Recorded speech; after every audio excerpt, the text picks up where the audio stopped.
네, 대구 북구갑의 우지준 의원입니다.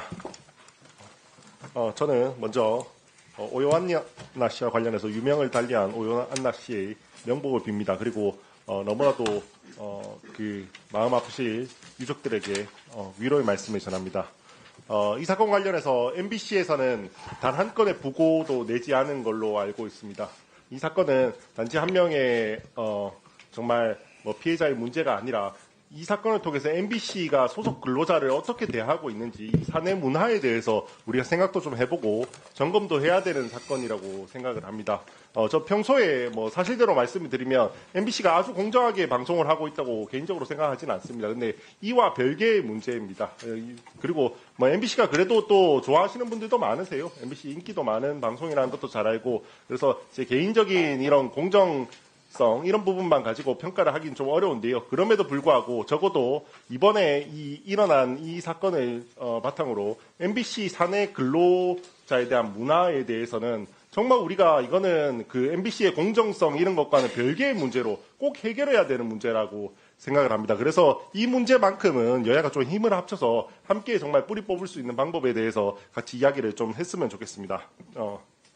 장관님께 먼저 좀 말씀드리겠습니다. 이번 사건의 원인으로 많은 분들이 MBC 고질적 사내 문화를 이야기하고 있는데, 그걸 잘 드러내는 사건 중에 하나로 MBC 블랙리스트 사건이 있다고 생각합니다. 혹시 이 사건에 대해서 들어보신 적 있으십니까? 예, 있습니다. 네. 2017년에 MBC 총파업 당시에 최승호 사장과 박성재 취재센터장, 정형일 보도본부장, 한정욱 보도국장은 파업에 참여하지 않은 제3노조 소속 및 비노조원 취재 기자를 취재 업무 배제했고요. 그런 과정에서 그냥 교묘하게 하지도 않습니다. 굉장히 노골적으로 표시가 나게 이야기를 합니다. 그때 했던 인터뷰들을 들어보면요, 어떤 놈들이 어떤 이름으로 이상한 리포트를 내는지 다 보고 있으며 적어놓고 있다. 혼을 좀 내줘야겠다라고 한다든지, 2018년에는 보도국엔 같이 갈 수 없는 경력 기자들이 있다라는 취지로 아주 그냥 공개적으로 이야기를 합니다. 이게 그냥 제가 제보를 받은 게 아니고요, 판결문에 있는 내용입니다. 이걸 가지고 이제 부당노동행위로 전부 다 유죄 판결을 받았거든요. 이게 다 있는 내용입니다. 당시에 보면 실제로 파업에 불참한 취재기자 88명 중 22명이 해고되고 명예퇴직, 정년퇴직 등으로 회사를 떠났고, 남은 66명의 기자들 역시 정상적인 취재기자 업무에서 부여받지 못했습니다. 또한 해당 센터의 소속 취재기자 노조 비율은 127명 중 언론 노조원 66명, 제3노조원 24명, 비노조원 37명에서 총 105명 모두 언론 노조원으로 구성으로 바뀌게 되었습니다.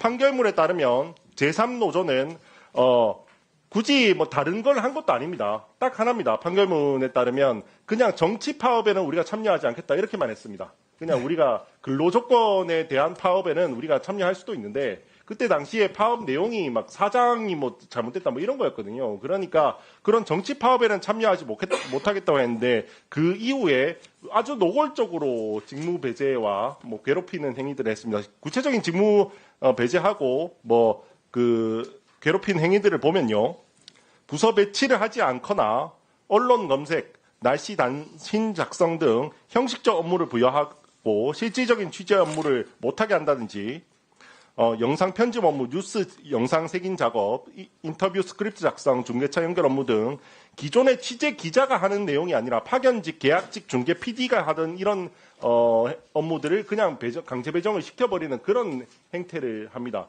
이게 저는 뭐가 문제가 있다고 생각하냐면요, MBC는 굉장히 노골적으로 다른 사람들을 괴롭혀도 된다라는 이런 문화가 자리 잡혀 있다라는 생각을 많이 합니다. 물론 조금 생각이 다를 수가 있어요. 우리도 모든 직장에서 약간씩은 생각이 다른 사람들도 있고, 때로는 껄끄러울 때도 있고, 그럴 때가 많이 있습니다. 그럼에도 불구하고 그렇게 노골적으로 누군가를 괴롭히는 문화가 자리 잡힌 경우는 잘 없거든요. 그래도 어느 정도 그냥 조금 불편하지만 그냥 가까이 지내지 않고 조금 이렇게 하는 거지, 이렇게 노골적으로 하는 경우는 없습니다. 저는 분명히 이런 사내 문화가 분명히 그게 또 약자들에게 들어가서 약자들에게는 더욱더 안 좋게 가서 그게 내려서 저는 오요한나 씨한테까지 갔다라고 생각을 합니다. 이런 사내 문화 자체가 MBC 전반적으로 있다고 생각하거든요. 혹시 장관님 좀 어떻게 생각하시는지. 그 점은 저희들이 지금 특별근로감독하면서 깊이 들여다보고 있습니다. 뭐 역사적으로 따지자면은 의원님 말씀하시는 그런 부분이 있을 수 있는데 그게 이제 얼마나 이제 해결이 되고 있느냐. 자칫하면은 노사 갈등이 노노 갈등으로 또 번지기도 하고 그 사회적인 부분이 또 이 노노 갈등 속에서 여러 가지 괴롭힘 문제로 나타날 수 있다고 저는 봅니다. 그래서 이런 부분까지 모두 포함해서 면밀히 저희 특별근로감독에서 보고 있습니다.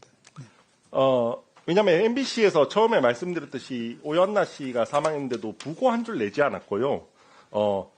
뭐 피해 신고해서 조사를 하냐고 하니까 뭐 유족이 원치 않아서 조사하지 않는다 뭐 이런 식으로 이해되지 않는 이런 표현들을 막 했습니다. 이 사건을 하려는 의지가 있는지 이 문화를 개선하려고 하는 의지가 있는지도 의문이 들고요.